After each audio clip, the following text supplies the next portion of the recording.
네, 여러분 안녕하세요. 하이닥이 간다 유다현입니다. 오늘은요, 당뇨병과 근감소증의 관계에 대해서 알아볼 텐데요.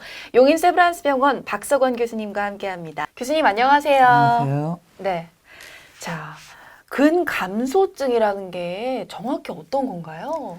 네, 근감소증은 영어로 말하면 근육을 뜻하는 sarc라는 단어와 감소 혹은 결핍을 뜻하는 피니아의 합성어로 sarcopenia라고 불리는 것인데, 이게 우리말로 번역하는 가운데 근육감소증 혹은 근감소증으로 불리게 된 것입니다.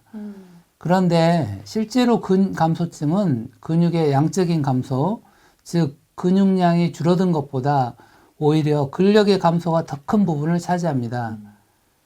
다시 말씀드리면 단순히 팔다리 근육량이 적다는 것보다는 근육이 몸을 움직이고 일을 수행할 수 있는 충분한 근력을 발휘할 수 있느냐 없느냐가 중요한 것입니다.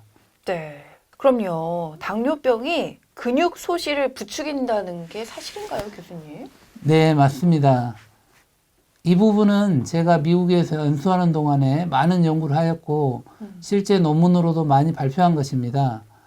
70대에 해당하는 노인에 있어서 당뇨병이 있으면 네. 당뇨병이 없는 사람에 비하여 근육량의 소실도 심하고 특히 근력의 감소가 훨씬 더 빠르게 나타납니다.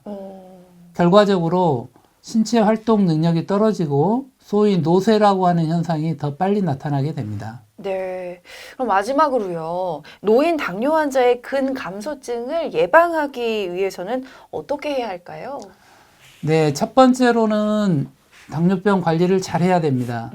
제가 했던 연구에 의하면 노인 당뇨병 환자의 경우를 하더라도 혈당 조절이 양호했던 분들은 혈당 조절이 불량했던 분에 비하여 근육의 감소나 근력의 저하가 훨씬 덜한 것을 발견할 수 있었습니다. 두 번째로 꾸준한 운동을 권유드립니다. 여기에서 운동은 흔히 걷기 등의 유산소 운동과 함께 근력 운동이 포함됩니다. 운동의 효과는 나이에 제한이 없습니다.